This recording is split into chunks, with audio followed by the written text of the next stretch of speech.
The tires of the rented SUV crackled over gravel as the trees thickened on both sides.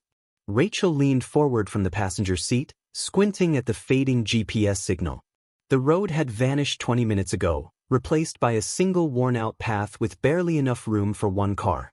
Outside, the early evening light had begun to dim, casting long shadows across the forest floor. "This place better be worth it," Jordan muttered from the back seat, legs cramped beside their backpacks and a cooler. "It will be," Maya said, her voice chipper as always. She was holding her handheld camera, filming through the window. No reception, no people, no deadlines. Just us in the woods. Rachel exhaled. A weekend away from the hospital sounded good on paper. Still, something about the silence beyond the windshield unsettled her. No birds. No breeze. Just stillness. They pulled into a small clearing where the cabin stood. It looked exactly like the pictures, but older. A hand-built structure of moss-darkened logs, with a stone chimney and a sagging roof. A solar-powered lamp flickered weakly by the door. The forest pressed in tightly from all sides. "This is it?" Eli asked quietly. Jordan laughed, throwing the door open. "Dude, it's perfect." Creepy in a found footage kind of way. Inside, the cabin was dim and cool. The smell of old wood and faint smoke lingered in the air. A single main room held a fireplace, a wooden table, and 4 narrow beds pushed against the walls. The floor creaked beneath their feet. Maya filmed every corner, narrating with a grin. "Cabin in the woods, day 1. Probably haunted. We'll report ghosts later." Rachel didn't smile. As she walked to the back, her boot hit something strange, an uneven board in the floor. Kneeling, she brushed aside dust and found a square trapdoor, sealed with rusted nails. No handle. Just solid wood. "Hey," she called. "There's a door here." Jordan walked over and crouched beside her. "Basement." Rachel shook her head. "There's no stairs. No access point. It's completely sealed." "Creepy points, 100, he said, tapping it with his knuckle. They unpacked slowly. Maya set up her tripod facing the forest, saying she wanted to capture night movement. Eli gathered firewood. Rachel stayed by the cabin, eyes scanning the tree line as the sun disappeared behind the hills. Cold settled fast. That night, as they sat by the fire outside, Jordan passed around drinks while Maya played lo-fi music from her speaker. Laughter echoed briefly through the clearing, swallowed quickly by the dense forest. "Okay, real talk," Jordan said. "Anyone else feel like we're being watched? Because I do." Maya rolled her eyes. "Paranoia already?" Rachel glanced toward the cabin. One of the solar lights by the door flickered and died. The rest remained lit, dimly. Eli stared into the trees, then turned back without a word. Inside the cabin, later, as Rachel lay in bed, she heard something. Not the wind. Not animals. A soft scraping. From the floor. She sat up, holding her breath. It came again. A dragging sound. From under the trapdoor. She did not sleep that night. The next morning, the sun broke through the trees in narrow beams, casting golden streaks across the cabin floor. Rachel stood by the fireplace, staring at the trapdoor again. She had not told the others what she heard. Maybe it had been a dream. Maybe her mind was playing tricks after the long drive. Eli came up behind her, carrying a tin mug of instant coffee. "You're up early," he said. "I did not really sleep." He nodded, sipping quietly. "I kept hearing something too. Thought it was animals." Rachel looked at him. "Scraping sounds? From the floor?" Eli paused. "Yeah." Neither said anything more. Outside, Maya was already up, crouched with her camera near the tree-line. She motioned for them to be quiet as they approached. "Listen," she whispered. There was nothing. No, wait. There it is. Faint. Almost imperceptible. Like a whisper carried by the wind. Words just out of reach. Eli tilted his head. "It's coming from deeper in the woods," Maya said. Jordan appeared behind them, yawning and stretching. "What's up? Sasquatch giving morning speeches?" Maya ignored him, pressing rec on her camera. Seriously, it was there a second ago. The sound had vanished. They spent the day hiking around the area, looking for the stream that the cabin listing had mentioned. Instead, they found fallen trees, rotting deer bones, and something stranger, half a boot buried in the mud, laces snapped. It looked old. But not that old. No one's supposed to be out here, Eli said. Maybe a hunter? Jordan offered, though he sounded unsure. Back at the cabin, the atmosphere shifted as the light dimmed. The woods grew heavier, as if the trees leaned in closer after dusk. That night, they gathered inside early. Maya transferred footage from her camera to her laptop. She froze when she reached the clip from that morning. Guys, come look at this. They crowded around the screen. In the footage, Maya was filming the trees in silence. Then, faintly, just as they had heard, it came. A whisper. Only this time, it was clearer. A voice, male, close to the microphone. Who's there? Eli leaned forward. That was not wind. They played it again. And again. Every time, the voice remained. Curious. Close. Jordan stood and locked the cabin door. That's messed up. They decided not to talk about it anymore. But that night, just past 2 a.m, Rachel sat upright in her bed again. This time, the scraping sound was louder. Rhythmic. Not frantic. Like something, or someone, was slowly dragging fingers across wood beneath them. Then, without warning, the solar light outside the cabin flared bright through the window. Maya sat up across the room. Did you see that? Eli was already at the window. He pulled back the curtain and went still. What is it? Jordan whispered. There's someone standing at the edge of the trees. No one moved. They waited. 5 minutes. The light dimmed again. When they looked again, the figure was gone. No footprints. No sound. Only the quiet hum of the woods. And the faint creak of wood beneath the trapdoor. Morning light did little to chase away the tension. Breakfast was silent. No one mentioned the figure in the woods or the voice on the camera. But each of them wore it on their face. Thin nerves, shallow sleep, the quiet weight of unspoken fear. Rachel poured water from a jug into the kettle. Her hands trembled slightly. She noticed the cooler was open. She did not remember anyone opening it since last night. Maya, did you grab anything from here? Maya looked up from her camera. No. Why? 2 bottles are missing. Jordan scratched his head. Maybe I grabbed one and forgot. Maybe you did. No, I count things.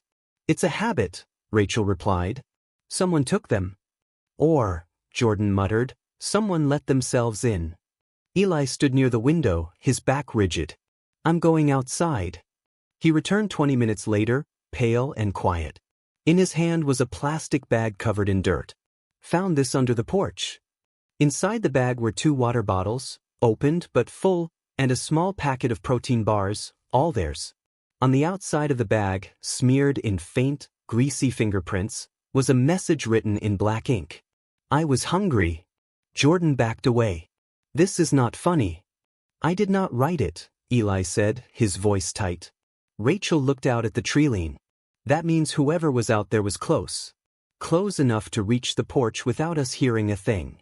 Maya pulled her camera from the windowsill. I'm checking the trail footage. She fast-forwarded through hours of empty trees, then stopped suddenly. A brief flicker of movement. It was night. The solar lights glowed dim. A shape moved quickly across the path behind the cabin. It was tall, thin, walking low to the ground. Not a bear. Not a raccoon.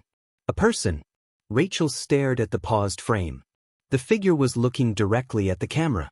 The face was hard to make out. But the eyes, wide, unfocused, and glassy, shone in the infrared like an animal's. The timestamp read 2:44 a.m. That's when we saw the light flare, Eli said. They searched the cabin more thoroughly. Jordan opened the cabinets. Maya looked under the beds. Rachel returned to the trapdoor. This time, she noticed something new. One of the nails was bent upward. Barely. Like someone had tried to pry it open from the other side. Without saying a word, she stepped back. That evening, they discussed leaving. Jordan argued the car would not make it through the dark forest road without full daylight. Maya said they should wait until morning.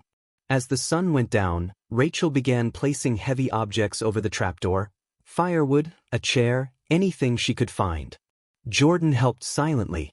Maya set her camera back in the window, facing the woods. They did not speak much that night. Around 3 in the morning, Rachel awoke to the sound of the front door rattling. Not banging. Not forced. Just rattling. Like someone was trying to see if it was unlocked. She held her breath. It stopped. 10 minutes later, Eli whispered from across the room. Someone's walking around the cabin. Rachel didn't answer. Her eyes were already wide open. By morning, none of them had slept. The cabin felt colder than usual, though the weather outside was still warm. Rachel stood over the fireplace, arms wrapped around herself, eyes fixed on the pile of firewood and the chair she had placed on top of the trapdoor. One piece of wood had fallen over. Did anyone move this? No, Maya answered, still crouched over her laptop. Her eyes were red from fatigue. Eli sat by the front door, holding a metal fire poker like a weapon. I heard someone walk past the cabin twice. No footsteps. Just leaves crunching. Jordan paced near the back wall, glancing at the window every few seconds. I say we leave. We drive until the signal comes back. Rachel nodded. We pack and go. Quickly. They began tossing things into bags without care. Maya yanked her hard drive from the laptop, wrapped it in a shirt, and zipped her bag closed. That was when the noise came. A deep, hollow crack from beneath the floorboards. Everyone froze. Another sound. A dragging scrape. Then a thud. Rachel backed up. It's trying to come through. Eli pulled the chair off the trapdoor. The nail Rachel had noticed before was gone, completely removed. The wood around the edge of the trapdoor had been splintered. Whatever was beneath had been working on it from below. Another thud. Then silence. Jordan grabbed his bag. That's it. I'm not staying another second. They rushed to the car, breath visible in the air though it was barely fall. The forest felt wrong. Thick with something unseen. As they neared the edge of the clearing, Jordan stopped short. Where is it? The SUV was gone. Not moved. Gone. Tire tracks led to the edge of the dirt path. Then nothing. No broken branches. No sign of struggle. Just empty forest where the car had been. No. No. Jordan spun around in panic. This doesn't make sense, Maya whispered. It was right here last night. Eli snapped. Rachel stared into the woods, barely blinking. They took it. No one asked who she meant. They walked back slowly, watching every shadow. The sun was high now, but the forest felt darker than it should. As they neared the cabin, Rachel stopped. The front door was open. None of them had left it that way. Rachel stepped inside first, holding the fire poker. The interior was exactly how they left it, bags on beds, chairs scattered, laptops still on the table. But one thing had changed. The trapdoor was wide open. No nails. No barricade. Just a black hole yawning in the middle of the floor, the edges scraped clean as if someone had carefully pried it open from the inside. A cold draft came from below. Moist, earthy, and stale. They all stood there, staring. Jordan broke the silence. No one goes near it. Eli grabbed nails from the toolbox by the fireplace. Rachel helped him hammer the trapdoor shut again, over and over, layering it with more wood and a piece of metal siding they found in the storage shed behind the cabin. By sunset, it was sealed again. That night, they took turns keeping watch. But the whispering returned. Right outside the windows. And from somewhere beneath the floor. Rachel's turn to keep watch came just after midnight. She sat by the window, flashlight in hand, eyes fixed on the tree line. The whispering had faded, replaced by something worse. Breathing. Low, steady, and close.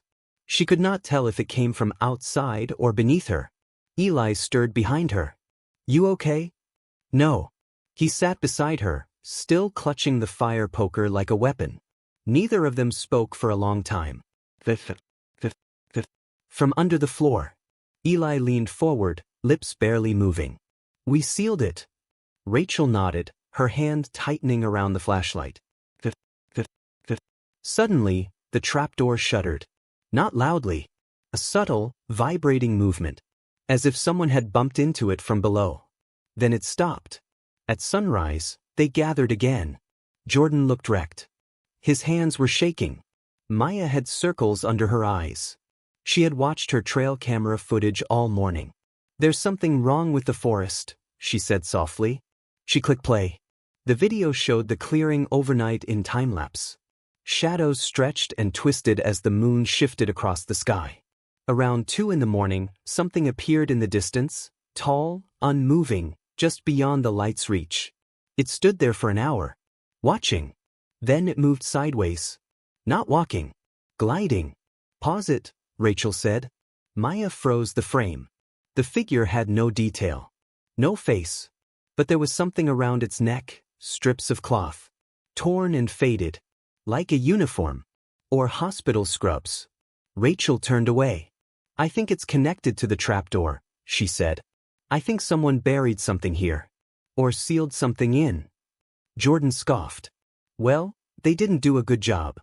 Maya walked to the center of the room and placed her hand on the boards covering the trapdoor. She closed her eyes. "I can feel it." Eli stepped forward. "Feel what?" "It's angry." Jordan stepped back, shaking his head. Nope. Don't do that. Don't touch it." "We need to see what's down there," Rachel said suddenly. Everyone turned toward her. "No, we don't," Jordan snapped. "We need to get out of here, find a signal, call for help, hike until we drop dead if we have to. But opening that trapdoor is not the answer." Rachel didn't respond. She walked to the far wall and grabbed a crowbar from their supplies. "Rachel." "Don't," Maya whispered. Rachel looked at all of them. "Something's down there. And it's not going to stop until we face it." She walked slowly to the center of the room. And knelt. The metal sheeting was hard to pry off, but not impossible. Eli didn't stop her. He watched, jaw clenched, silent. After 10 minutes of work, the last board came loose. The opening gaped beneath them, filled with a heavy, earthy scent. A narrow wooden ladder descended into darkness. Rachel turned on her flashlight. Wooden walls. A dirt floor. Something written on the inside beam in charcoal. "Do not feed it." She stepped down slowly. 1 foot. Then the next. The air grew colder with each step. The silence was so dense, she could hear her own heartbeat. Halfway down, her light flickered. And she heard it. Breathing. Not hers. Something else was down there. Alive.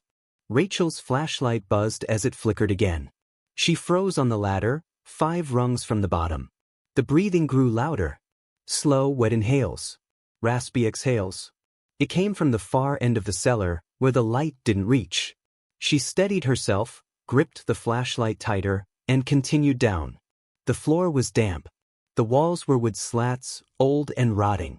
There were deep scratches on them, long grooves that started low, then climbed higher as they went.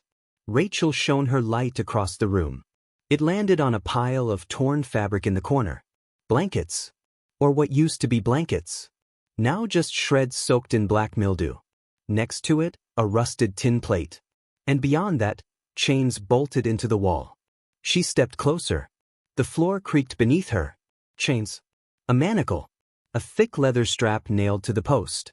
Something, or someone, had been kept down here. The smell was unbearable. Mold, rot, and something faintly metallic. Blood.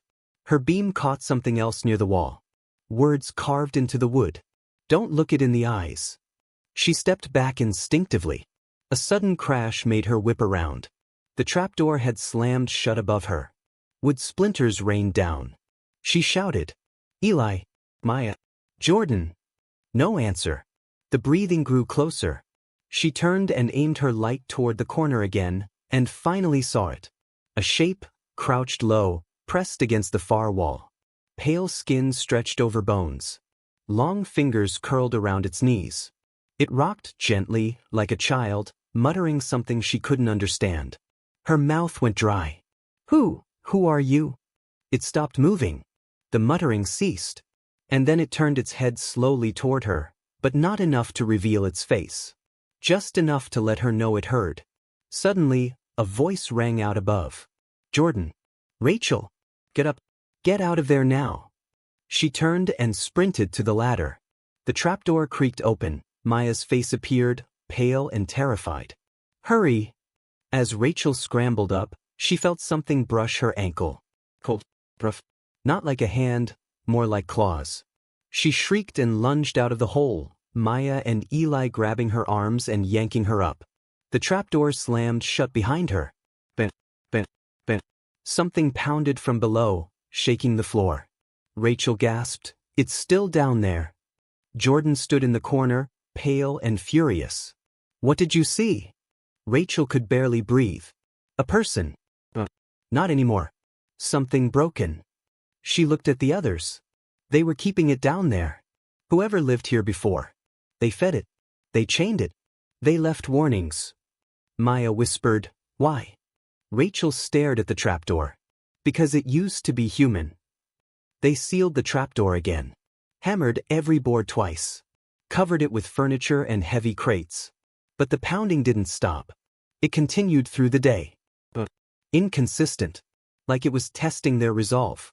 Maya sat with headphones, replaying old video clips frame by frame. She flinched when she heard the voice again. Not the whisper. This one was different. Barely a whisper but unmistakable. "Let me out." She turned the volume up. The others gathered around. The audio crackled. "Don't let them leave. They'll find another." Rachel stepped back. "That's not just a voice. It's speaking to us." Jordan grabbed his pack. "I'm done. I don't care if the SUV's gone. I'm walking out of here. I'll crawl through 20 miles of mud if I have to." "Alone?" Eli asked. "Yes." "No, you won't." They packed fast. Water, a bit of food, flashlights. Maya carried her hard drive in her jacket, zipped up tight. Rachel brought the crowbar. Not as a tool, she carried it like a weapon. The forest greeted them in silence. No birds. No wind. Only the sound of their boots crunching over dry leaves and snapping twigs. The deeper they went, the more unnatural it felt. Trees twisted at strange angles. Some bent low, as if bowing to something unseen. Maya stopped suddenly. "Wait, do you guys smell that?" Rachel sniffed the air. Charred wood. Burnt hair. They turned a corner and stopped dead. A cabin. Not theirs. Older. Blackened with age. Partially collapsed. And very much real. "This isn't on any map," Eli said. "Don't go in," Rachel said quickly. But Jordan was already stepping toward it. "Maybe someone's inside. Maybe they know a way out." He pushed the door open. It groaned. The air inside was thick. Smoke-stained walls. Piles of ash where furniture used to be. Burnt photos still stuck to the edges of the mantel. Maya picked one up gently. A family. Smiling. 3 kids. 2 parents. Someone had scribbled over their faces. In the corner of the room was another trapdoor. Half open. This one had chains across it, broken and twisted. Rachel stared at the ashes. They tried to burn it out. Eli stepped back. "So it's happened before." Jordan turned toward the fireplace. Behind it, scratched into the stone, were the same words Rachel had seen before. "Do not feed it." They left the burned cabin in silence. No one said it out loud, but they all felt it now. The thing wasn't just tied to their cabin. To move. It spread. It followed. Maya's voice broke the quiet. "We're not alone." Rachel looked around. "What do you mean?" "Look." In the dirt just ahead of them, footprints. Not theirs. Bare feet. Dozens of them. Leading both into and out of the trees. Some fresh. Some old. They circled back. Sometimes overlapping. Rachel whispered, "This forest belongs to it now." And then they heard it again. From behind the trees. Hollow. Laughter. The laughter faded as quickly as it had come, but its echo remained in their minds, unsettling, wrong, like it didn't belong to a single voice but many overlapping at once. They moved faster. Eli led the group now, cutting a new path through thick brush with a branch he had sharpened at the tip. The terrain changed beneath their feet. Softer. The forest grew denser, as if trying to herd them in a direction they hadn't chosen. "We're heading in circles," Maya muttered, eyes on her compass. "This isn't right. We've been walking for hours." "Are you sure?" Rachel asked. Maya nodded, pale. I've seen that stump 3 times. Jordan turned to her. Then how the hell do we break it? We don't, Eli said, slowing down. Not while it's watching us. They all froze. Rachel turned. Where? Eli pointed. Through the trees, barely visible between the trunks, stood a figure. So, its head tilted too far to one side. Just watching. Rachel raised the flashlight. Gone. Go, she hissed. Go now. They pushed forward, half running, half tripping through the underbrush until they burst into a clearing, and stopped. The air here was wrong. Silt pressed down on them like wet cloth. In the center of the clearing was a stone circle. Flat, moss-covered rocks arranged in a perfect ring. The earth inside the ring was dry and dead. No grass. No bugs. No leaves. Just bones. Small ones. Scattered. Picked clean. Rachel stepped forward, as if in a trance. She knelt by the stones and ran her fingers across one of them. Symbols. Not letters. Not anything human. They used this, she whispered. The ones who came before. To contain it. Maya stepped beside her. Or summon it. Eli's voice was hoarse. It's a ritual site. Suddenly, Rachel pulled back. Her fingertips were bleeding. The stone had sliced her, perfectly, like glass. The blood hit the dirt inside the circle. The ground hissed. Jordan shouted, "Get away from there!" But it was too late. The forest responded. The wind howled. Trees bent violently in all directions. The light faded, not slowly, like sunset, but all at once, as if someone had turned off the sky. And in the center of the circle, the dirt began to move. It rose, shifting, bulging upward. Something beneath it trying to push through. Rachel stumbled back. We have to go. But Maya didn't move. She was staring at the bones. Her eyes wide. Her lips parted. They're child-sized, she whispered. A hand burst from the soil. Elongated fingers. Nails like daggers. Jordan screamed. They ran. Back through the trees, the laughter chasing them now, closer, faster, no longer a distant echo. It was hunting them. And it was hungry. The forest no longer let them move freely. Branches lashed at their faces. Roots curled around their ankles. Shadows darted between the trees, always just ahead, herding them like cattle. Jordan fell once, then twice, before Eli dragged him back up. Don't stop. Don't look back. The laughter followed, louder now, no longer hiding in whispers. It had shape. It had intent. And it wanted one thing. A body. They stumbled into another clearing, smaller than the last. The old cabin, their cabin, stood in the center. None of them spoke. We've looped back, Maya gasped. No, Rachel muttered. It brought us back. The front door creaked open slowly, on its own. Eli shook his head. I'm not going back in there. Rachel turned toward him. Do you want to die out here? We'll die in there too. Rachel stepped through the doorway. The others followed. Inside, everything was exactly as they had left it. The barricade over the trapdoor still intact. The air, still and cold. The pounding had stopped. Maya moved toward the kitchen window and looked out. It was watching them. The figure stood by the tree line. Still, face hidden in shadow. Jordan slumped into a chair. We should have burned this place to the ground. Maya's voice was barely audible. It doesn't want the cabin. It wants a sacrifice. Rachel turned toward her. What? It said it, Maya replied. In the recording. Don't let them leave. They'll find another. That's what this place is. A cycle. You come in, and if you want to leave. Eli finished her sentence. You have to leave something behind. They stared at each other in silence. Jordan stood up slowly. No. We're not doing that. Rachel's voice shook. It won't stop. Not until it gets one of us. We fight. We hold out. We find another way. There is no other way. Maya shouted, slamming her hand against the wall. People built this place to contain it. But they made a deal too. They had to feed it to keep it buried. To keep it quiet. Jordan backed away from her. We're not murderers. I'm not talking about murder, Maya whispered. Then she looked down at the floor. The trapdoor.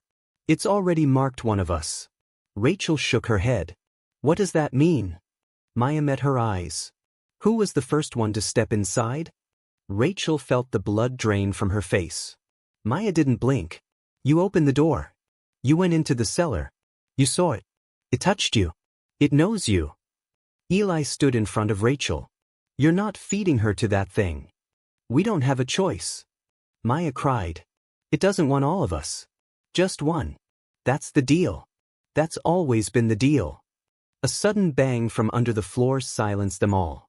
Then a voice. So close. Just beneath the boards. Choose. The lights flickered. Eli grabbed Rachel's hand. We run.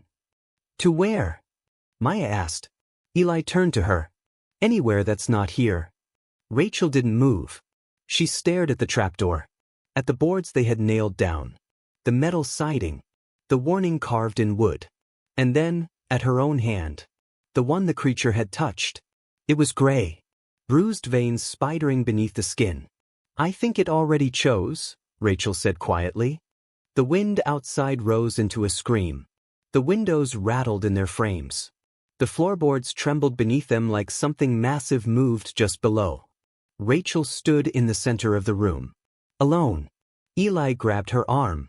No. Don't. She looked at him. Her eyes were calm. It touched me, she said. And since then I haven't been the same.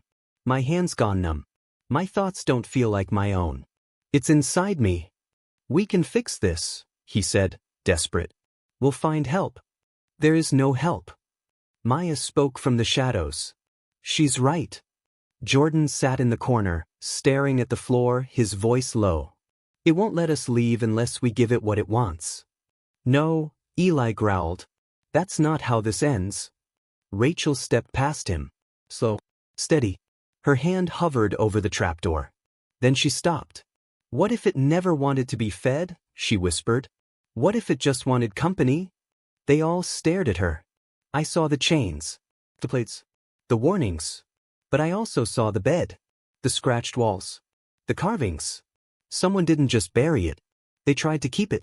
Like a prisoner. Or a child. Jordan's voice cracked. Rachel, please don't do this. She looked back at them one last time. Her eyes glistened with tears, but not fear. If I go down there, maybe it stops. Maybe it sleeps again. Eli lunged forward, but Rachel moved fast. She threw the crowbar aside and ripped the boards free with sudden, unnatural strength. Her hand, now completely discolored, left streaks of gray on the wood. The trapdoor flung open. Silence. She turned her flashlight on and descended the ladder, one step at a time. The breathing returned. But now it welcomed her. When her feet touched the floor, the light revealed the same walls. Same chains. Same blood-stained earth. And in the far corner, it waited. Punch. Still. Watching. Rachel walked toward it. It did not move. She sat beside it. Her flashlight flickered once, then went dark. Above, the pounding stopped. The cabin fell completely silent. Eli leaned over the opening. Rachel? No answer. He shouted again. Still nothing. Then the trapdoor began to close, on its own. Softly. Gently. Like hands guiding it. It sealed shut with a whisper of finality. The air lifted. The weight in their chests vanished. Outside, the wind died. The trees were still again. Jordan whispered, "Did it work?" No one answered. Maya walked to the window. The forest, once twisted and cruel, now stood calm. The birds returned, soft chirps breaking the silence for the first time in days. Eli stood over the trapdoor, fists clenched. Maya placed a hand on his shoulder. "We're alive." "But she's not." "She is," Maya said. "Just not with us." They left the cabin at dawn. They didn't look back. Not once. Behind them, beneath the forest floor, in a cellar no one would ever find again, Rachel sat in the dark. The creature curled beside her. Neither moved. Neither spoke. And the forest, finally, slept.